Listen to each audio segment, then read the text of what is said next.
জানাবো এখনকার স্থানীয় সংবাদ। শুরুতেই হেডলাইন্স। শুভেন্দুর ভাড়া বাড়িতে তল্লাশি, আইপ্যাকের লোক নিয়ে ঢুকেছিল পুলিশ তো বিরোধী দলনেতার। ভোট পরবর্তী হিংসায় উত্তপ্ত উলুবেড়িয়া, তৃণমূল আইএসএফ সংঘর্ষে আহত 10। নিউটাউনে খুন বাংলাদেশের সাংসদ, 8 দিন নিখোঁজ থাকার পর দেহ উদ্ধার। তাপস রায়ের বুথ এজেন্ট ও তার ভাইয়ের বাইক পুড়ে ছাই, বেলগাছিয়ায় অভিযুক্ত তৃণমূল, পুলিশে অভিযোগ। একে অশান্তির আবহ, তার মধ্যে ভোটের 72 ঘন্টা আগে নন্দীগ্রামে হাই ভোল্টেজ সভা অভিষেক বন্দ্যোপাধ্যায়ের। শ্লীলতাহানি বিতর্কের মাঝেই দিল্লি সফরে রাজ্যপাল, বোর সঙ্গে ওএসডিও। নাড্ডার নির্দেশ, রামকৃষ্ণ মিশনে হামলা নিয়ে জোর আন্দোলনে বিজেপি। মেঘসূর্যের খেলা, গুমোট আবহাওয়ায় বাড়ছে অস্বস্তি। সানরাইজার্সকে গুড়িয়ে আইপিএল ফাইনালে কেকেআর। বিজেপি প্রার্থীদের দিয়ে শৌচালয় পরিষ্কার করান, বাসন মাজান, পরামর্শ অভিষেকের। আসছি বিস্তারিত খবরে। ভোট আবহে শুভেন্দু অধিকারীর ভাড়া বাড়ি তথা অফিসে পুলিশি তল্লাশি। বিরোধী দলনেতার অভিযোগ, অনুমতি ছাড়াই অভিযান চালায় পুলিশ। পাল্টা পুলিশ বলছে নির্দিষ্ট অভিযোগের ভিত্তিতেই তল্লাশি। মঙ্গলবার সন্ধ্যের এই ঘটনার পর কোলাঘাট থানার বাইরে সাংবাদিক সম্মেলন করে তৃণমূলের বিরুদ্ধে তোপ দাগেন শুভেন্দু অধিকারী। থানার সামনে ধর্নায় বসেছেন তিনি। কোলাঘাটে একটি ভাড়া বাড়ি রয়েছে রাজ্যের বিরোধী দলনেতার, প্রায়শই সেখানে থাকেন তিনি, রয়েছে তার অফিসও। গতকাল সেখানেই হানা দেয় কোলাঘাট থানা পুলিশ, তল্লাশি চালায় বলে অভিযোগ। খবর পেয়ে তড়িঘড়ি কেশপুর থেকে ছুটে আসেন বিজেপি নেতা। থানার বাইরে দাঁড়িয়ে রাজ্য সরকারের বিরুদ্ধে তোপ দাগেন শুভেন্দু। বিরোধী দলনেতার অভিযোগ, ভাইপোর নির্দেশে পুলিশি হানা, মমতার অত্যাচারের শিকার আমি। 3 বছর ধরে আমার বাবা মাকে হেনস্থা করা হয়েছে। এরপরই আইনি পথে পুরো বিষয়টির মোকাবিলা করবেন বলে জানিয়ে থানার সামনে ধর্নায় বসেন তিনি। শুভেন্দুর হুঁশিয়ারি, আজকে রাতের মধ্যে এর শেষ দেখে ছাড়বো। আইপ্যাকের লোক নিয়ে ঢুকেছিল ওরা, তল্লাশির কোনো অনুমতি ছিল না। তার আরো দাবি, পুলিশ আইপ্যাক আমার বেডরুমে ঢুকে গেছে, ফোন করে বলল আমাকে, আমি অপেক্ষা করতে বলেছিলাম, ওসির সঙ্গে কথা হয়। প্রথমে ফোন ধরতে চাননি, যদিও পুলিশ বলছে এক দুষ্কৃতীর খোঁজে এই বাড়িতে গিয়েছিল তারা। পঞ্চম দফায় বিক্ষিপ্ত ঘটনা ছাড়া শান্তিপূর্ণ ভোট হয়েছে উলুবেড়িয়ায়, কিন্তু ভোট পরবর্তী হিংসায় উত্তপ্ত হয়ে উঠল এই লোকসভা কেন্দ্র। ভোটের 24 ঘন্টা কাটতে না কাটতে তৃণমূল ও আইএসএফ কর্মীদের সংঘর্ষে উত্তপ্ত হল উলুবেড়িয়া উত্তর বিধানসভা কেন্দ্রের রাজাপুর থানার তেহট্ট কাটাবেড়িয়া 2 নম্বর অঞ্চল। ঘটনায় উভয় পক্ষের 10 জন আহত হয়েছেন। অন্যদিকে হুগলির আমরদাহ গ্রাম পঞ্চায়েতে রাজীপুর গ্রামে বিজেপির বুথ সভাপতির বাড়িতে হামলা চালানোর অভিযোগ উঠল তৃণমূলের বিরুদ্ধে। ঘটনায় এক শিশুসহ 6 জন আহত হয়েছেন, যদিও অভিযোগ অস্বীকার করেছে তৃণমূল। গতকাল মঙ্গলবার রাজাপুর থানা এলাকায় আইএসএফ ও তৃণমূল কর্মীদের সংঘর্ষ বাধে। তৃণমূলের অভিযোগ, গত পঞ্চায়েত ভোটে আইএসএফ এই পঞ্চায়েত দখলের পর থেকে তাদের কর্মীরা তৃণমূলের উপর অত্যাচার চালাচ্ছে। গত সোমবার নির্বাচন মিটতে আইএসএফ এই এলাকা থেকে অনেক এগিয়ে থাকবে ভেবে তৃণমূলের উপর অত্যাচারের মাত্রা বাড়িয়েছে বলে অভিযোগ তুলেছে শাসক দল।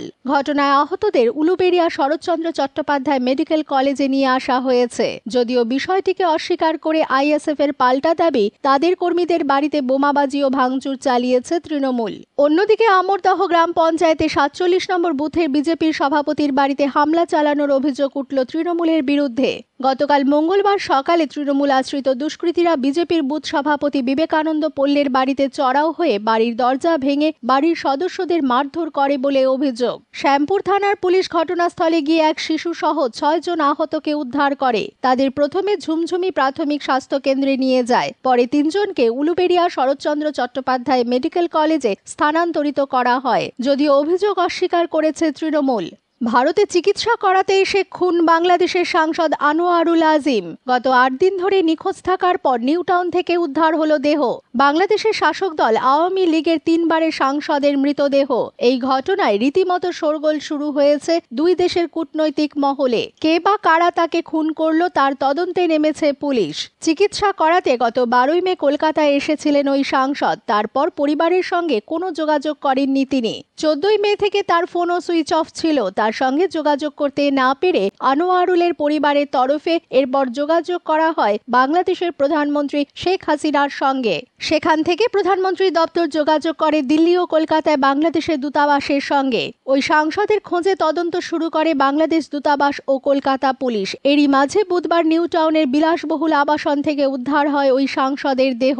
গোটা ঘটনার তদন্তে নেমেছে পুলিশ। জানা গিয়েছে, কলকাতায় এসে তিনি উঠেছিলেন দীর্ঘদিনের পরিচিত বরানগরে গোপাল বিশ্বাস নামে তার এক বন্ধুর বাড়িতে। 2 দিন সেখানে থাকার পর 14 তারিখ তিনি গোপালকে জানান বিশেষ প্রয়োজনে তিনি বের হচ্ছেন, আজই ফিরে আসবেন। আসবেন। তবে তার পরদিনও সাংসদ না ফেরায় উদ্বিগ্ন গোপাল থানায় গিয়ে নিখোঁজ ডায়েরি করেন। পুলিশের তরফে তাকে ফোনে যোগাযোগ করা হলে ফোন সুইচ অফ পাওয়া যায়। এরপরই সাংসদের খোঁজে তৎপর হয়ে ওঠে ভারত ও বাংলাদেশ। এরই মাঝে তার দেহ উদ্ধারের ঘটনায় চাঞ্চল্য ছড়িয়েছে। পাশাপাশি আরও একটি তথ্য বলছে, কলকাতায় এসে নিউ টাউনের একটি বিলাসবহুল আবাসনে ফ্ল্যাট ভাড়া নেন তিনি। সেখানে এক মহিলা সঙ্গী সহ তার সঙ্গে ছিলেন বেশ কয়েকজন। কিন্তু কে বা কারা খুন করলো, কেনই বা খুন করলো, এখনো পর্যন্ত তা স্পষ্ট নয়। ইতিমধ্যে নিউটাউন থানার পুলিশ এবং বিধাননগর গোয়েন্দা শাখার পুলিশ ও এসডিএফ আধিকারিকরা তদন্তে নেমেছে। খতিয়ে দেখা হচ্ছে আবাসনের সিসিটিভি ফুটেজ।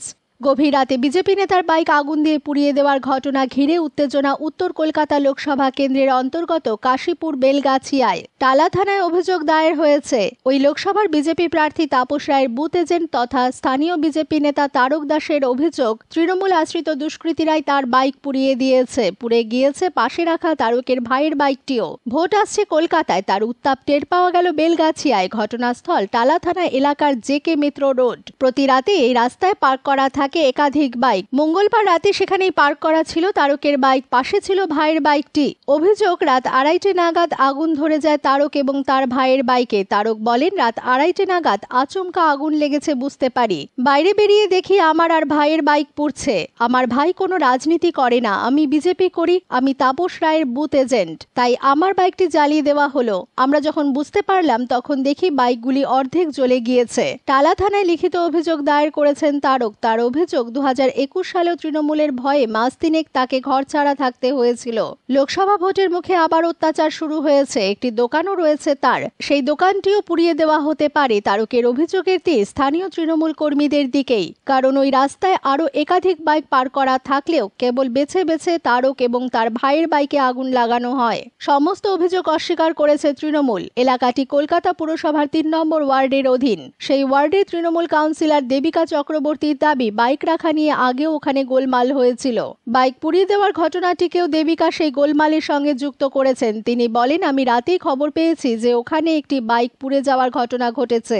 রাতেই তাদের সঙ্গে কথা বলি, জানাই সব রকম ভাবে পাশে আছি। বাইকের বীমা করা থাকলে ক্লেম করতেও বলি। ভোটের সময় বলে এই ঘটনায় রাজনৈতিক রং দেওয়া হচ্ছে, কিন্তু রাজনীতির সঙ্গে এর কোনো যোগাযোগ নেই। আমাদের কাছে খবর আছে যে বাইক রাখা নিয়ে ওখানে আগেও একাধিকবার বচসার ঘটনা ঘটেছিল, তার জেরেও এই ঘটনা ঘটতে পারে। নন্দীগ্রামে অভিষেক বন্দ্যোপাধ্যায়ের ভোট প্রচারের সভার পৃথক রাজনৈতিক তাৎপর্য রয়েছে। 2021 সালের বিধানসভা ভোটে ওই কেন্দ্রে মমতা বন্দ্যোপাধ্যায়কে পরাজিত করেন বিজেপির শুভেন্দু অধিকারী। নবজোয়ার যাত্রা নিয়ে গতবার পূর্ব মেদিনীপুরের নন্দীগ্রামে তৃণমূলের সর্বভারতীয় সাধারণ সম্পাদক অভিষেক বন্দ্যোপাধ্যায় গিয়েছিলেন। জুন মাসের এক তপ্ত বিকেলে 3:30 নাগাদ চণ্ডীপুর থেকে যাত্রা শুরু করেছিলেন। নন্দীগ্রাম পর্যন্ত 20 কিলোমিটার রাস্তা হেঁটে জনসংযোগ করেছিলেন অভিষেক। রাত 10টা নাগাদ নন্দীগ্রাম টাউনে পৌঁছে যান অভিষেক। 2021 সালের বিধানসভা ভোটের ভরকেন্দ্র ছিল নন্দীগ্রাম। সেখানে তৃণমূলের প্রার্থী ছিলেন স্বয়ং মমতা বন্দ্যোপাধ্যায়। বিজেপি প্রার্থী করে তৃণমূল ত্যাগী শুভেন্দুকে। শেষ পর্যন্ত ওই লড়াইয়ে জয়ী হন শুভেন্দু। কোন্দলি কাটা। লোকসভা ভোটের আগে নন্দীগ্রামের জেলায় কর্মী বৈঠকে এসেও সেটাই টের পেয়েছিলেন তৃণমূলের সর্বভারতীয় সাধারণ সম্পাদক অভিষেক বন্দ্যোপাধ্যায়। কাটা তুলতে দলীয় নেতৃত্বকে কড়া বার্তাও দিয়ে গিয়েছিলেন। নন্দীগ্রাম যে লোকসভা কেন্দ্রের অন্তর্গত, সেই তমলুক লোকসভায় একসময় সাংসদ ছিলেন শুভেন্দু অধিকারী। তৃণমূলের সাংসদ ছিলেন তিনি। আবার এখান থেকেই তাকে বিধায়ক করেছিল তৃণমূল কংগ্রেস 2016 সালে। এবারে তমলুক লোকসভায় জোরদার লড়াই। প্রাক্তন বিচারপতি অভিজিৎ গঙ্গোপাধ্যায়ের সঙ্গে লড়াই দেবাংশুর। ফলে রাজনৈতিকভাবে এখানে জোর কদমে প্রচার চলছে। 6ষ্ঠ দফার ভোটে আগামীকাল শেষ প্রচার। তার আগে আজ তমলুক লোকসভার অন্তর্গত নন্দীগ্রামে সভা করবেন অভিষেক। রাজনৈতিক মহল মনে করাচ্ছে পূর্ব মেদিনীপুর বিরোধী দলনেতার শুভেন্দু অধিকারীর জেলা। অভিষেকের উদ্যোগের মধ্যে যে 3 এলাকা রয়েছে, তার মধ্যে নন্দীগ্রামের বিধায়ক শুভেন্দু নিজে, আর হলদিয়াতেও তার যথেষ্ট প্রভাব। শুভেন্দু নিজে এই শিল্পবন্দর শহরের ভোটার। ময়নাতেও রয়েছে বিজেপি বিধায়ক। ফলে শুভেন্দুর নিজের এলাকায় তৃণমূলকে যে কয়েকটি এলাকায় জোর দিতে হবে তা আগেই বুঝিয়ে গিয়েছেন অভিষেক বন্দ্যোপাধ্যায়। কিছুদিন আগে হলদিয়ায় সভা করে নন্দীগ্রাম প্রসঙ্গে বিজেপিকে তোপ দেখেছেন মমতা বন্দ্যোপাধ্যায়। অভিষেকের সভার আগেই গতকাল কোলাঘাটে শুভেন্দুর ভাড়া বাড়িতে পুলিশি অভিযান নিয়ে তোপ দেখেছেন বিজেপি। এরই মধ্যে আজ নন্দীগ্রামের এই সভা ঘিরে রাজনৈতিক মহলের আগ্রহ তুঙ্গে। শ্লীলতাহানির পাশাপাশি ধর্ষণের মতো অভিযোগ উঠেছে রাজ্যপাল সিভি আনন্দ বোসের বিরুদ্ধে, যা নিয়ে গত বেশ কয়েকদিন ধরেই নানা বিতর্ক দানা বেঁধেছে। এবার এই বিতর্কের মাঝেই দিল্লির উদ্দেশ্যে রওনা দিলেন রাজ্যপাল বোস। বুধবার সকালেই দিল্লি রওনা হন তিনি। তার সঙ্গে গিয়েছেন ওএসডি সন্দীপ সিং রাজপুত। বিতর্কের মাঝে বোসের এই দিল্লি সফর তাৎপর্যপূর্ণ বলে মনে করছে রাজনৈতিক মহল। শুধু শ্লীলতাহানি নয়, ধর্ষণের অভিযোগ পাওয়ার পর অনুসন্ধান কমিটি তৈরি করেছে পুলিশ। এদিকে আবার শ্লীলতাহানির অভিযোগ যিনি এনেছিলেন, সেই অভিযোগকারিনীর আদালতে গোপন জবানবন্দির পরে রাজভবনের 3 কর্মীর বিরুদ্ধে এফআইআর দায়ের করে পুলিশ, যার মধ্যে অন্যতম ছিলেন রাজ্যপালের ওএসডি সন্দীপ সিং রাজপুত। মঙ্গলবার ওএসডিও সহ 3 জন আদালতে আগাম জামিন নেন। পাশাপাশি পুলিশের ডাকে সাড়া দিয়ে হেয়ার স্ট্রিট থানায় পৌঁছন তারা। বাকি আরো 6 জন নিজেদের বয়ান দিতে থানায় যান। এরপরই এদিন সকালে দিল্লির উদ্দেশ্যে রওনা দেন রাজ্যপাল। সঙ্গে গিয়েছেন ওএসডি সন্দীপ সিং রাজপুত। তাদের এই দিল্লি সফর নিয়ে শুরু হয়েছে জল্পনা। শিলিগুড়ির সেবক রোডে রামকৃষ্ণ মিশনে হামলার ঘটনায় শীঘ্রই আন্দোলনে নামছে বিজেপি। এ ব্যাপারে নির্দেশ দিয়েছেন দলের সর্বভারতীয় সভাপতি জেপি নাড্ডা। তিনি বিষয়টি নিয়ে কথা বলেন রাজ্য নেতৃত্বের সঙ্গে। দলীয় সূত্রে খবর, বর্তমানে বেনারসে প্রচারে ব্যস্ত রয়েছেন দলের 2 বিধায়ক শিখা চট্টোপাধ্যায় এবং আনন্দময় বর্মন। আন্দোলনে নেতৃত্ব দেওয়ার জন্য তাদের নির্দেশ দেওয়া হয়েছে বলে বিজেপি সূত্রে খবর। শিখা বলেন, রামকৃষ্ণ মিশনে হামলা মেনে নেব না, শিলিগুড়ি ফিরছি, প্রথমেই ভক্তিনগর থানা ঘেরাও করব। এদিন সিপিএম এর তরফেও ঘটনার তীব্র নিন্দা করা হয়েছে। বিষয়টি নিয়ে তারা যে আন্দোলনে নামতে চলেছে তাও জানিয়েছে সিপিএম। রাজ্যের প্রাক্তন মন্ত্রী ও শিলিগুড়ির বিধায়ক তথা সিপিএম নেতা অশোক ভট্টাচার্য পুলিশের ভূমিকা নিয়ে প্রশ্ন তুলেছেন। তিনি অভিযোগ করেন, দোষীদের ধরার বদলে পুলিশ উল্টে রামকৃষ্ণ মিশনের সন্ন্যাসীদের বিরুদ্ধে মামলা দায়ের করেছে। আসছি আবহাওয়ার খবরে। সাত সকালে সূর্য নিজের তেজ দেখানো শুরু করতেই শুরু হলো মেঘের ডানা মেলা। যথারীতি মেঘের আস্তরণে ঢাকা পড়ল সূর্য। সাত সকালে যাদের ঘাম ঝরছিল তারা খুশি হয়ে বললেন, যাক বাঁচা গেল। কিন্তু আবহাওয়ার পূর্বাভাস কিন্তু অন্য কথা বলছে। দক্ষিণবঙ্গের জেলাগুলি প্রবল ঝড় বৃষ্টির মুখে পড়লেও উত্তরবঙ্গে বিক্ষিপ্ত বৃষ্টির সম্ভাবনা বেশি। অর্থাৎ মেঘ সূর্যের লড়াইটা চলবে। ফলে তাপমাত্রা কমার তেমন কোনো লক্ষণ নেই আপাতত, বরং গুমোট আবহাওয়ায় অস্বস্তি বাড়বে। আবহাওয়ার যা মতিগতি তাতে বৃহস্পতিবার থেকে কিন্তু তাপমাত্রা বৃদ্ধির প্রবল সম্ভাবনা। অন্তত 3 দিন দহন জ্বালায় জ্বলতে পারে উত্তরবঙ্গ। তবে আজ বুধবার উত্তরে নজর বৃষ্টির দিকেই। এদিকে বঙ্গোপসাগরে যে ঘূর্ণাবর্ত তৈরি হয়েছে, বর্তমানে তা নিয়ে জোর চর্চা চলছে। যে ঘূর্ণিঝড়ের কথা বলা হচ্ছে তার নাম দেওয়া হয়েছে রেমাল। এই রেমাল আদৌ আছড়ে পড়বে কিনা তার আভাস নিয়ে চলছে আলোচনা। আসছি খেলার খবরে। আইপিএল ফাইনালে কেকেআর 3 বছর বাদে ফের খেতাবি লড়াইয়ে নাইটরা। 10 বছর বাদে ফের ট্রফি জয়ের হাতছানি। যে মেজাজে নাইটরা গোটা মরশুমে খেলেছে, সেই মেজাজে প্রথম কোয়ালিফায়ারে খেললেন মিচেল স্টার্ক, ভেঙ্কটেশ আইয়াররা। সানরাইজার্স হায়দ্রাবাদ কার্যত দাঁড়াতেই পারল না কেকেআর এর সামনে। সানরাইজার্স এই মরশুমের অন্যতম সেরা দল। কেকেআর এর মতো ভালো ফর্মে ছিল হায়দ্রাবাদের দলটিও। অনেকে ভেবেছিলেন হয়তো কোয়ালিফায়ারে খানিক চ্যালেঞ্জের মুখে পড়বে নাইট বাহিনী, কিন্তু সেসব কিছুই হলো না। স্টার্ক বরুণদের সামনে কার্যত হাওয়া বেলুনের মতো ফুস হয়ে গেলেন ট্রাভিস হেডরা, অভিষেক শর্মারা। 38 বল বাকি থাকতেই 8 উইকেটে প্রথম কোয়ালিফায়ার জিতল কেকেআর।